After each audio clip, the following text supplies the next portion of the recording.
નમસ્કાર। તો મિત્રો, તારીખ 28/11/2025 સોના ચાંદીના બજાર ભાવ કેવા રહ્યા તે વિશેની માહિતી આ વિડીયોમાં જાણીશું। તો જે પણ મિત્રો નવા છે તે ચેનલને સબસ્ક્રાઇબ કરી લેજો અને ફેસબુક પેજના માધ્યમથી માહિતી જોડાય છે તે ફેસબુક પેજને ફોલો કરી લેજો। તો મિત્રો, વાત કરીએ સૌપ્રથમ આજે ચાંદીની બજાર વિશે। તો 1 ગ્રામ ચાંદીનો ભાવ આજે 176 રૂપિયા, 8 ગ્રામ ચાંદી 1408 રૂપિયા, 10 ગ્રામ ચાંદી 1760 રૂપિયા, 100 ગ્રામ ચાંદી 17,600 રૂપિયા અને 1 કિલો ચાંદી આજે 1,70,000 રૂપિયા સુધીના ભાવ રહ્યા હતા। તો મિત્રો, ચાંદીની બજારમાં આજે ફરી એકવાર વધારા તરફી માહોલ જોવા મળ્યો હતો અને પ્રતિ 1 કિલોએ 3000 રૂપિયાનો મોટો વધારો જોવા મળ્યો હતો। વાત કરીએ આજના 22K સોનાના ભાવ વિશે। તો મિત્રો, 22K સોનાનો 1 ગ્રામનો ભાવ જોવા જઈએ તો આજે 11,775 રૂપિયા, જ્યારે 8 ગ્રામ સોનું આજે 94,200, 10 ગ્રામ સોનું 1,70,750 અને 100 ગ્રામ સોનાનો ભાવ 11,77,050 રૂપિયા 500 રૂપિયા સુધી રહ્યો હતો। તો મિત્રો, ખાસ કરીને આજે 22K સોનાના 100 ગ્રામના ભાવમાં 6,500 રૂપિયાનો વધારો જોવા મળ્યો હતો।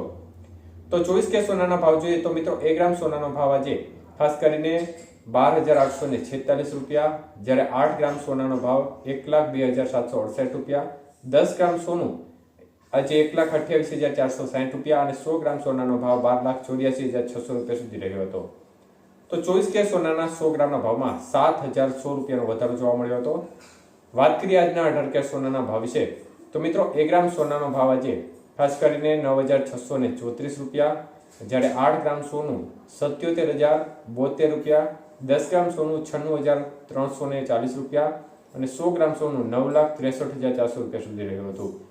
તો 18K સોનાના 100 ગ્રામના ભાવમાં આજે 5,200 રૂપિયાનો વધારો જોવા મળ્યો હતો।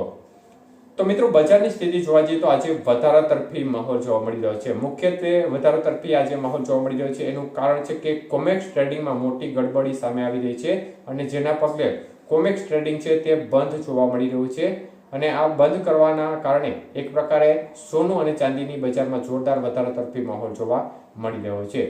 તો ટ્રેડિંગ બંધ થવાના પગલે અત્યારે થોડી માહોલ જે માર્કેટ છે તેમાં અફરાતફરીનો માહોલ મચેલો છે અને આના પગલે એક પ્રકારે અનિશ્ચિતતા સર્જાય છે અને આના પગલે બજારમાં વધારા તરફી માહોલ બની રહ્યો છે। તો અન્ય તરફ ડોલર સામે રૂપિયાની સ્થિતિ છે તે પણ સતત નબળી પડતી જઈ રહી છે। રૂપિયો સતત નબળો પડી રહ્યો છે। 89 રૂપિયાને પાર કરી ગયેલો રૂપિયો છે તેના કારણે આયાત છે તેમાં પણ મોંઘવારી વધશે અને આના પરિણામે બજારને એક પ્રકારે સપોર્ટ લેવલ મળી ગયું છે, જેના પરિણામે બજારમાં વધારે તરફી માહોલ અત્યારે જોવા મળી રહ્યો છે। તો તમામ પરિસ્થિતિઓને આધીન આજે સોનું અને ચાંદી છે તેની બજારમાં વધારે તરફી માહોલ યથાવત છેલ્લા 3 દિવસથી જોવા મળી રહ્યો છે ચાંદીની બજારમાં, અને સોનાની બજારમાં પણ આજે વધારે તરફી માહોલ જોવા મળી રહ્યો છે।